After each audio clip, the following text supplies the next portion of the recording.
Ils ont vraiment commercialisé un véhicule à 3 roues avec une roue unique avant. Ouais. Il y a eu quelques véhicules à 3 roues, mais j'ai choisi celui-là parce que c'est comme le plus populaire des véhicules à 3 roues.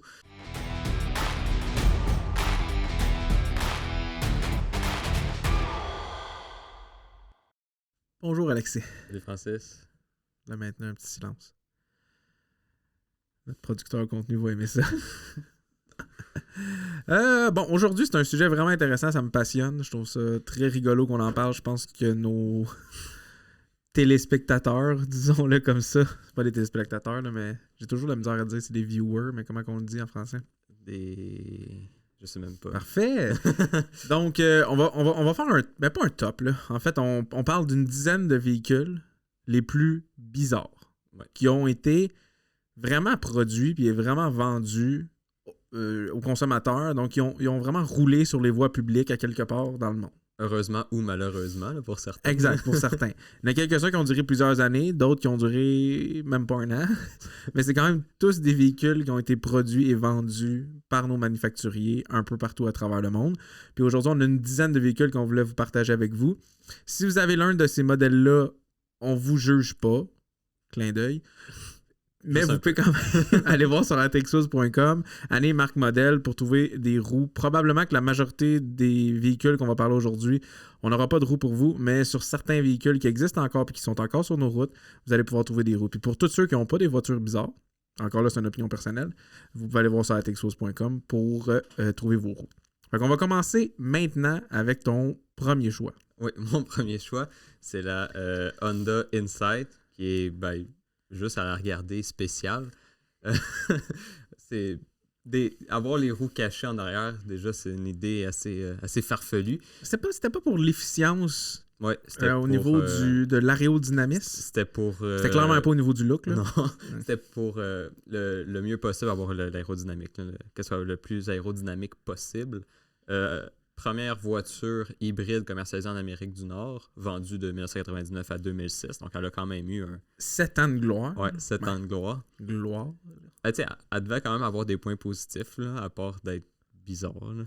Ben, en fait, je sais pas si tu l'as mentionné, mais c'est la première... Tu l'as mentionné, là, c'est le premier véhicule hybride commercialisé. Donc, c'est pour ça un peu que ça a duré 7 ans, parce que c'est la première qui est arrivée sur le marché, fait que ça a créé un certain engouement, malgré son look... C'est ça. Hors du commun.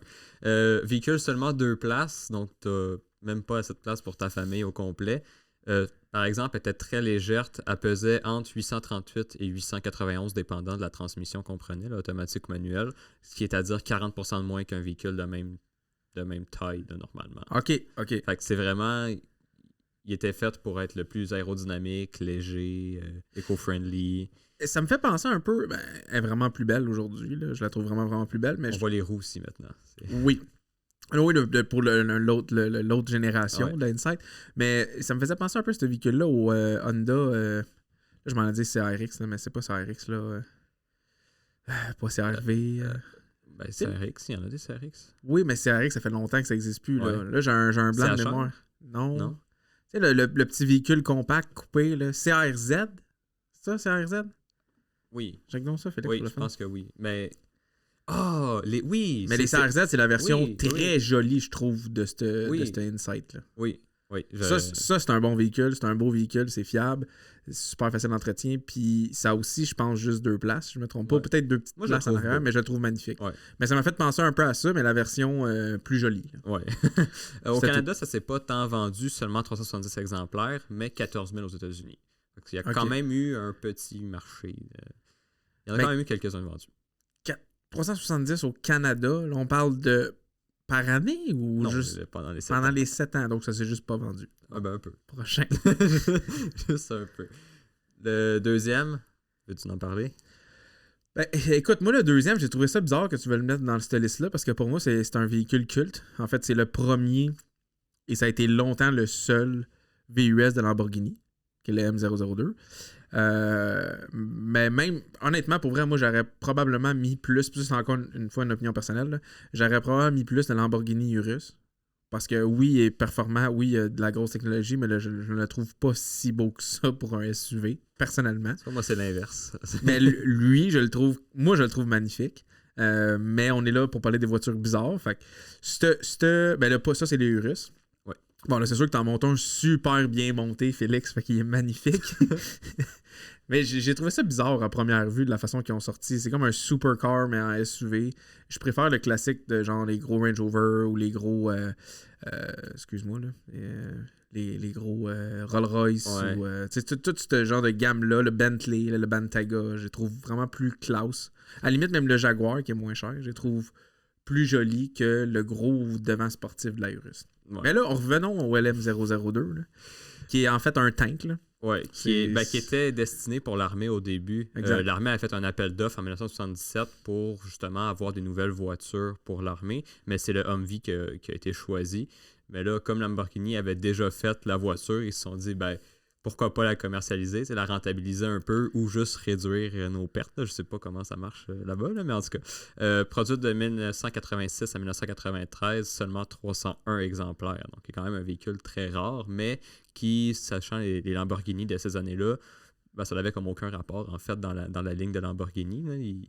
C'est même pas un VUS, là, c'est ça. C'est ça. C'est juste un gros truc. Mais j'imagine qu'aujourd'hui, par contre, à comparer à plusieurs des véhicules, en fait, la majorité, voire la totalité des véhicules dans cette liste-là qu'on parle aujourd'hui, j'imagine que celui-là a quand même conservé, voire pris en valeur à travers les années. Parce qu'à 301 exemplaires, très rare. Très, très, très rare. Puis pour les collectionneurs de véhicules un peu plus antiques, rares ou supercars ou de grosses marques, c'est quand même je vais pas dire un emblème, là, mais c'est quand même un tournant d'histoire de Lamborghini, là, avec ce que tu as mentionné par rapport à l'armée et tout. Un LM002, moi, j'en ai jamais vu en vrai.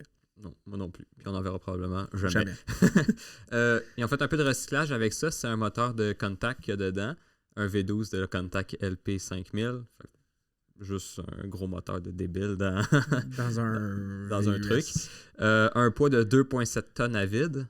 Fait que c'est léger. Très économique. 2 réservoirs qui font 290 litres combinés ensemble et une consommation entre 30 et 50 litres par 100 km. OK. Donc une consommation entre 30 et 50 litres au 100. Ouais. OK. Fait que c'est le même type de consommation qu'un Ram TRX dans le champ avec le pédale au fond. Ouais. Mais ça, c'est normal. Oui, okay, ça, c'est parfait. De tous les jours. Parfait. OK, prochain. On rentre dans les pépites. Là. Ça, c'est un gemme en soi, comme tu as dit. C'est une pierre précieuse, donc le Subaru Baja, qui a voulu être comme un précurseur un peu sur la mode et la tendance, je pense, du overlanding, là, du plein air et tout, là, qui est vraiment rendu complètement intense. Oui, Félix, tu veux parler du plein air? Ok, tu ris de la Baja. Mais c'est parce qu'elle a voulu être tout, en fait. C'est Quand ça. tu te ramasses à vouloir allais. être tout, ben t'es juste rien. C'est exactement là que je m'en allais. C'est qu'elle a voulu vraiment faire tout ce qui est aspect plein air. Elle a voulu être en même temps un SUV, elle a voulu être une compact, elle a voulu être un pick-up. Et ça a donné ça ici. C'est parce que la boîte en arrière a fait, si je me souviens bien, juste un peu plus qu'un mètre. Fait qu'en fait, tu peux juste quasiment rien mettre là, dans ta boîte. Un mètre, là, mettons, pour quelqu'un de pas ta génération, là, c'est quoi en pied? 3... OK, on confirme ça. C'est combien un mètre en pied? C'est 6 pieds? Ah, ça a du sens. Ah non, c'est 3 pieds. Ah, parce que 2 mètres de distance pour le COVID, c'est 6 pieds. 3,2 pieds. OK, fait que tu peux même pas rentrer une feuille de 4x8 dans ta boîte de pick-up du Baja. Fait que ça sert pas à grand-chose. Ouais, okay. Non, c'est une valise, pas de... Ouais, ben c'est ça. C'est un char qui voulait juste tellement tout faire qu'il a fini par être pratique pour rien. Tu peux juste rien faire avec ça. Produite quand même pendant 3 ans, de 2003 à 2006. Disponible aux États-Unis, Canada et Chili, donc vraiment juste le marché nord-américain. Okay. Environ 30 000 exemplaires vendus. Ben attends, tu me dis nord-américain, USA, ouais. Canada et Chili. Ouais, c'est mon erreur. Fait que pas au Mexique? Non. Ah ouais? Le Chili, il y avait un marché pour ça au Chili, mais le Mexique, en fait, non, c'est pas pour nous. Selon mes recherches, oui. Ah ok, parfait. Mais sur les 30 000 exemplaires vendus, jamais plus que 100 par année au Canada. OK, fait que ça s'est vendu quand même aux États-Unis et probablement au Chili. Peut-être qu'il y en a 28 000 au Chili, on ne sait pas. Ah, peut-être, ça j'en ai pas les chiffres. Mais la couleur en plus de celle-là est exemplaire. Là. Merci Félix pour la recherche. Je sais pas s'il venait vraiment avec ce pattern de couleur-là, là, mais... Si oui, c'est magique. Ouais. Donc, c'est pas une voiture. C'est pas ce qu'il faut retenir, en fait, là, c'est que c'est ni une voiture, ni un VUS, ni un pick-up. Ouais. Voici la Subaru Baja. Ouais. Parfait. Prochaine qui est ma préférée. Je tenais absolument à ce qu'elle soit dans le top des véhicules bizarres. Et encore là, on n'est pas dans le jugement, là, c'est juste des opinions personnelles. La Pontiac Aztek. La Pontiac Aztek, elle a été sur le marché, même principe nord-américain, si je ne me trompe pas, de 2000 à 2005. Avec un... On parlait de la Baja qui voulait être toute, mais qui n'était pas grand-chose en même temps. La Aztek, je pense, c'est au niveau du look qu'elle a voulu être tous les types de véhicules, au niveau du design du véhicule, sans être rien, en fait. Elle n'était pas grand-chose. Ouais, ben, cette voiture-là, elle a été partie de l'idée d'être le véhicule le plus polyvalent de la planète. Oui, c'est comme ça qui faisait la promotion. C'est parti d'une bonne idée, mais le résultat est peut-être un peu moyen. Là. Mais le pire, c'est que elle semblait quand même pratique. Quand tu dis polyvalence, elle était vraiment pas belle au niveau du look. Mon opinion encore. Mais la fameuse tente que tu pouvais mettre dans la valise d'une Pontiac Aztek. Sur le toit. Oui, sur le toit, c'est vrai, t'as raison, sur le toit. Mais je pense que tu pouvais le faire aussi avec la valise. Ça, mais sûrement, il était très polyvalent, il pouvait tout faire. Ben, il y avait comme 40 configurations différentes que tu pouvais faire avec la valise. Fait que tu pouvais rentrer du stock là-dedans. Là. C'était juste laid. Mais il a été dessiné par Tom Peter, qui est le même qui a dessiné la Corvette C7. Qui avait un bon résultat d'ailleurs. Je sais pas si tu veux la montrer, la Corvette C7. Mais elle a vraiment pas été appréciée du public. Là. Les gens la trouvaient juste laide, tout court. Elle a été classée en 2008 par le Daily Telegraph dans le top 10 des voitures les plus laides. Edmond.com l'a classé dans le top 100 des pires voitures. Le magazine Times, qui est quand même un super gros magazine. Oh, oui. Pas juste les voitures, le top 50 des pires inventions. Là. C'est, OK, fait que tout le monde a été vraiment dur, mais ça a vraiment fait le tour un peu, comme tu dis, nord-américain, là, peut-être du monde, mais plus nord-américain. Comme quoi que la Pontiac Aztek était... Elle doit être dans pas mal toutes les top listes des véhicules bizarres qu'on peut trouver sur Internet. Ouais. Puis comme tu dis, la C7 est magnifique. Ouais. Fait que c'est pas vraiment une erreur du designer, là. C'est probablement juste... Il y avait comme tu dis, ils sont partis d'une bonne idée, mais le résultat était pas là. Ouais, mais tu sais, ils voulaient avoir tellement de place dans la valise que fallait qu'il y ait un design un peu différent. C'était une bonne... Mais je veux dire, même le devant, là, il y a... Ouais. On va passer à autre chose. Ouais.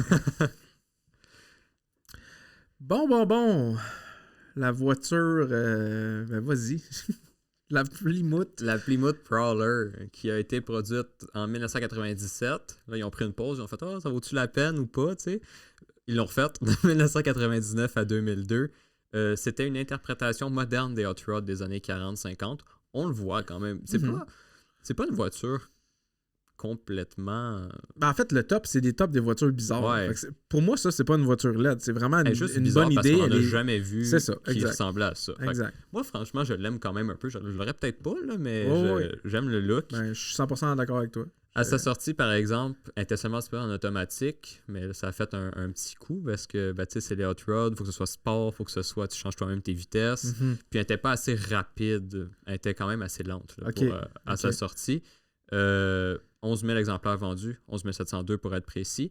Puis, ils savaient clairement qu'il n'y avait pas de place dans cette voiture-là pour mettre des choses, pour mettre tes bagages. Donc, tu pouvais acheter au concessionnaire direct là, pour 5 000 $, un trailer avec le même derrière que ta Plymouth. Ouais, ça, je me rappelle de déjà avoir vu ça. Fait qu'ils connaissent leurs problèmes, puis ils te vendent une option à 5 000 $ pour régler le problème. Fait que là, t'arrivais, puis t'avais dans le fond un véhicule hot rod sport avec une remorque avec le même derrière que ton véhicule pour le traîner. Pas rapide, pas pratique, mais au moins t'avais une remorque. OK, parfait. Bon, puis on voit très bien que le succès de vente n'a pas été fou. J'ai l'impression qu'ils ont quand même gardé un peu leur valeur parce que c'est quand même sentimental. Là, comme tu dis, c'est une représentation, une interprétation, moderne des Hot Rods. Puis il y a un marché pour ça. Puis les Prowlers sont encore assez... J'en ai vu une passer à 30 000 il n'y a pas longtemps. C'est ça, c'est encore assez dispendieux. Puis ça a quand même conservé sa valeur. Puis moi, je trouve pas ça laid. Non, c'est bizarre, mais c'est pas laid. C'était peut-être juste un peu trop bizarre. Elle a été remplacée par la Crossfire, qui a un peu le même style, vraiment large, avec un derrière un peu rond. Qui, je sais pas si ça s'est bien vendu, cette voiture-là, par exemple. Là, Je pourrais pas te dire. J'en ai vu quelques-unes, mais on était un peu plus loin de l'interprétation du Hot Rod avec la Crossfire. Ouais. La Crossfire, c'était plus un véhicule sportif. Tandis que là, avec les deux roues vraiment comme sur l'essieu, je vais dire entre guillemets, à la vue. Là, c'est complètement à la vue avec juste les petits genres de garde-debout par-dessus elle, sans être à l'intérieur du véhicule direct. Ça fait vraiment un vrai hot rod. Puis c'est intéressant comme véhicule. Mais malheureusement, ça ne s'est pas été un succès de vente. Ouais, puis la première année, elle était seulement disponible en mauve. Fait que t'avais pas beaucoup de choix, ça. Il y avait quelqu'un dans mon quartier qui en avait une en plus mauve. Ah ouais? Ouais. C'est cool, moi, je trouve. Ouais, c'était super. Le prochain, ouais, ça. Je trouve que c'est un peu dans la même dynamique que la Prowler. Je trouve pas ça laid, mais je trouve ça très, très, très bizarre. Parce que là, on a voulu faire une voiture sport en même temps d'un pick-up. Ouais. C'est ça qu'on a voulu faire. Ça ressemble à un 9, je trouve, un peu. Ouais, exact. Puis ça, ben vas-y donc avec un peu plus de spécificité. Là. OK. 3 années de production, de 2003 à 2006. 24 000 exemplaires. C'est par exemple, il y a seulement 2 places. Donc, encore une fois, c'est pas pratique. En arrière, c'est pas vraiment une valise. C'est pour mettre le toit rétractable. OK, fait que t'as pas de place non plus dans la boîte de pick-up. Ben, t'en as peut-être un peu, mais je veux dire, là, t'as l'impression qu'il y en a vraiment beaucoup, mais en fait, il n'y en a pas. OK. Un pick-up, déjà, avec un toit rétractable, c'est déjà une idée un peu spéciale. C'est inspiré des pick-up Chevrolet Advance des années 40. Donc, qui est un pick-up qui avait bien fonctionné dans ce temps-là. Mais des fois, il y a des choses qu'il faut que tu laisses dans le passé. Là. Mais là, tu parles d'un pick-up avec un toit rétractable. Tu sais à quoi ça m'a fait penser? Il n'est pas dans notre liste, mais je vais faire la mention. C'est le Murano? Ben, j'avais deux. J'avais le Nissan Murano en tête, puis j'avais le Range Rover Evoque, qui je pense qu'ils ont fait aussi avec un toit rétractable. Mais le Nissan Murano avec un toit rétractable, là, c'est ça. C'est juste une mauvaise idée. Exact, c'est ça. Je pense qu'il était juste produit 2 ans aussi. Là. Ils ont compris. Non, ça n'a pas été long. Ils ont compris assez vite que... moi, ça me faisait rire de voir ça. Mais bon, continue, excuse. Original.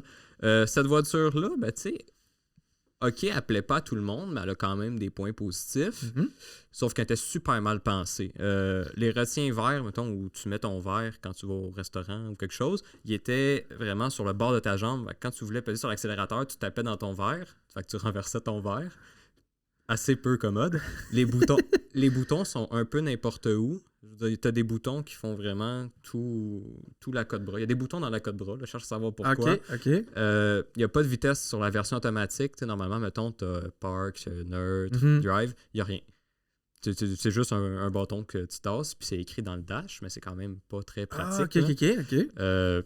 4 allumes-cigarettes, même s'il y a juste 2 places. OK.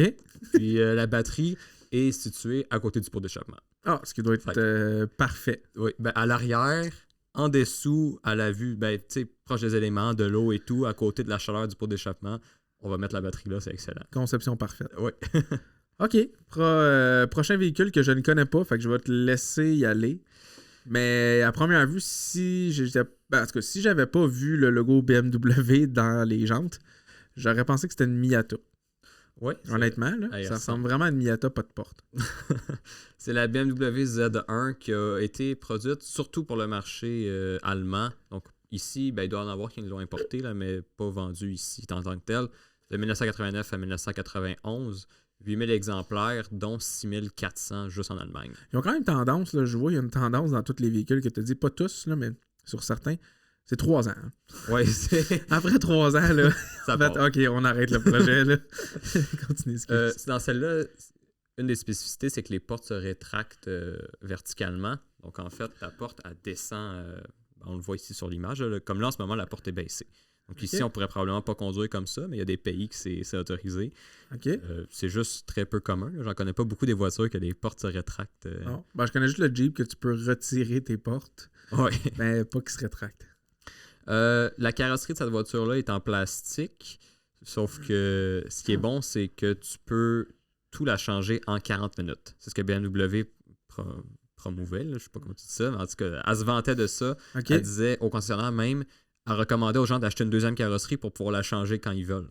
Pour faire des changements. Mettons, une carrosserie rouge, ben ça te prend 40 minutes de changer ton auto. Toute la carrosserie complète. Toute la carrosserie s'enlève et se remplace en 40 minutes. Ça, c'était comme un point important dans le pitch de vente pour ce véhicule-là. Ben, c'était probablement le seul point, en fait. Là. Sais-tu si... Parce que je trouve pas ça laid. Là. Tu connais-tu un peu plus de détails au niveau de la motorisation ou pas vraiment sur ce véhicule-là? Non, pas sur ce véhicule-là. Puis je me demande comment ça peut comment ça peut valoir aujourd'hui, ce genre de véhicule-là. Ben, tu sais, comme c'est un véhicule qui sort un peu du lot, qui fait un peu partie de l'histoire de BMW, ça doit quand même garder une valeur. Exact, c'est ça, je me dis. Parce que oui, c'est bizarre, on s'entend, mais c'est le genre de véhicule que je pense que beaucoup de collectionneurs aimeraient avoir dans sa collection. Parce que comme ça fait partie de l'histoire de BMW, puis c'est vraiment c'est pas la ligne directrice de toutes les BMW qu'on connaît. Là. C'est complètement là, out of the box, comme on pourrait dire, de BM d'avoir sorti ce type de véhicule-là. Puis je trouve ça très intéressant. Ça doit aussi valoir plus cher quand tu as les pièces toutes la même couleur. C'est quand même un char de 30 ans. Fait qu'il y en a qui ont été accidentés, il y en a qui ont peut-être perdu des pièces. Trouver un véhicule avec, mettons, toutes les pièces d'origine de la bonne couleur, ça doit quand même être assez rare aussi. Ouais. Là, on passe à un autre gamme, un autre segment. Ouais. On parle de la plus bizarre, et là, j'ai pas le choix de dire LED, minivan, fourgonnette, appelez-la comme vous voulez, qui est sortie sur le marché, qui est la fameuse Toyota Previa. Oui, qui a été vendue ici aux États-Unis de 1991 à 1997, mais un peu plus longtemps au Japon, parce que Toyota, c'est japonais, ils font des designs originaux, fait que ça a plus fonctionné là-bas. Sur papier, ça avait l'air pas mal, version propulsion manuelle ou sinon 4 roues motrices, avec un turbocompresseur. Tu sais, ça sonne bien, jusqu'à temps que tu saches que c'est une minivan. Mais une minivan, c'est correct. C'est le look de cette minivan-là qui est vraiment bizarre. Oui, qui était juste... une minivan de propulsion, en partant, c'est la première fois que j'entends ça. Là. Personnellement, là, c'est peut-être parce que je suis inculte au niveau des minivans. Mais c'est ça, tu sais, voiture, propulsion, manuelle... Tu penses pas que c'est une minivan, là? Non, je suis assez d'accord. Les gens vont être déçus là, quand c'est arrivé.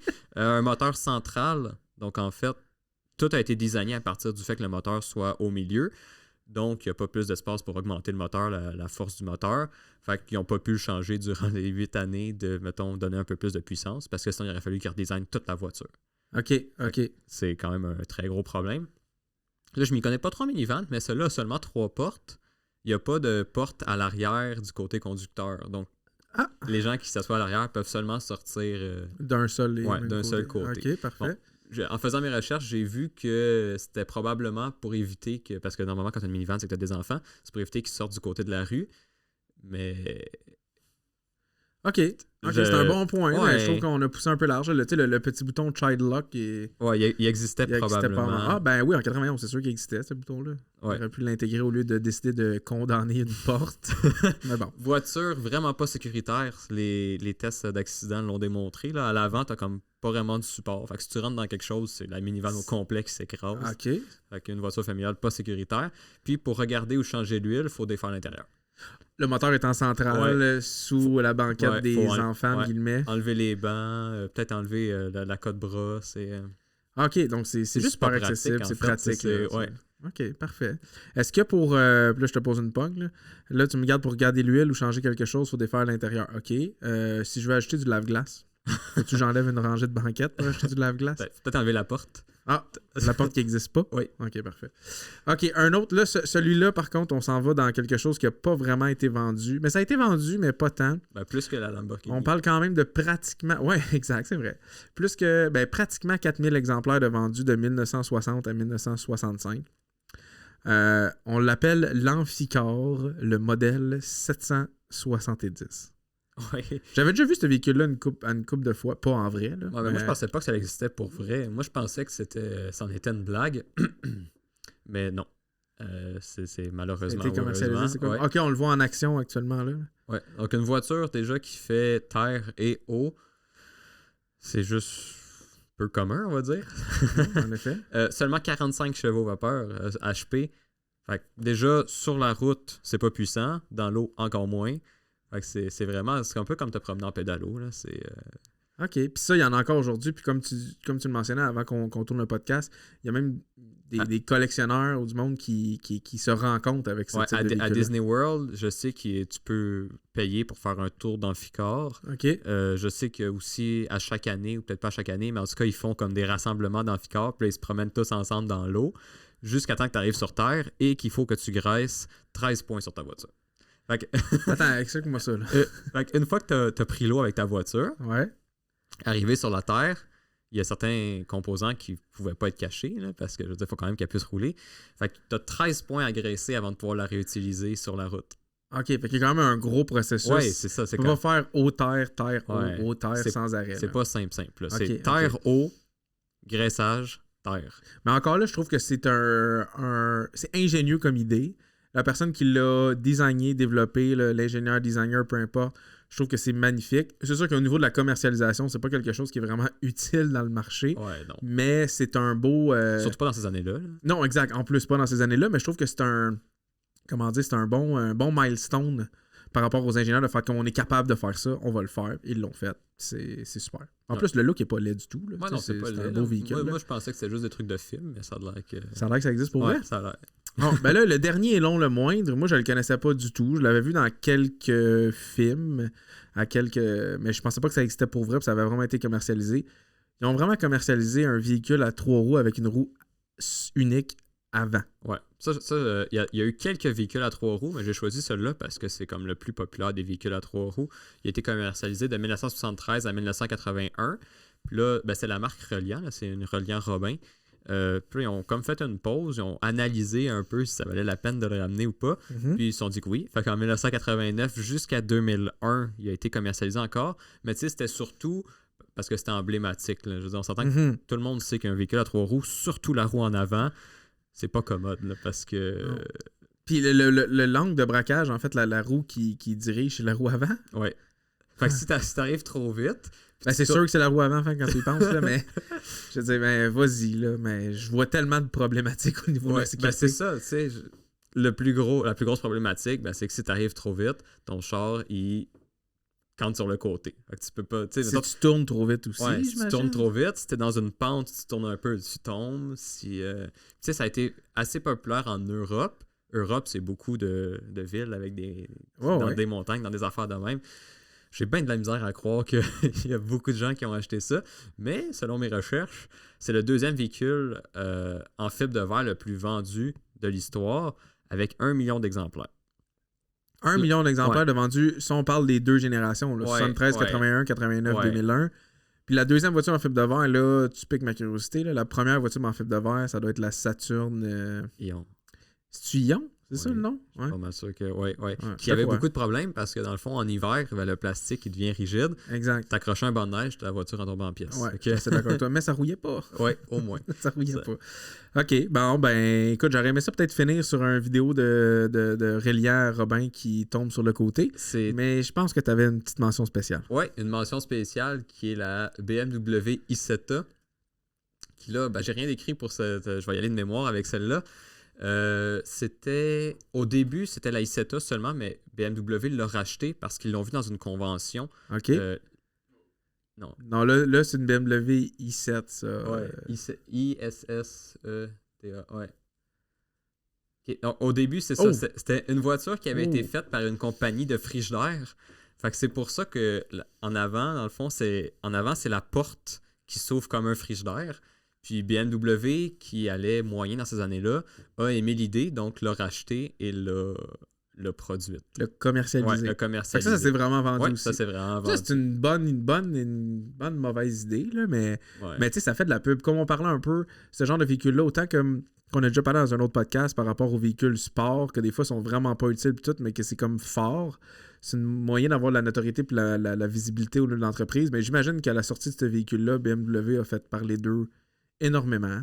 Puis c'est jamais mauvais pour la marque de faire ce type-là. Puis ça doit être des véhicules qui sont vraiment recherchés aujourd'hui. J'imagine qu'il y a beaucoup de collectionneurs qui veulent avoir ça dans leur collection. Sûrement. Puis je crois aussi que ça prenait pas un permis de voiture pour l'avoir. OK. Donc c'était... Parfait. Bon, ben là-dessus, on va terminer. Fait que si vous avez un de ces véhicules-là dans votre collection de véhicules, on est désolé pour vous. On vous juge pas. Vous pouvez quand même aller voir sur atexos.com, année, marque, modèle, pour trouver des roues compatibles avec votre véhicule. Merci, Félix. Alexis, excuse-moi. Merci à toi.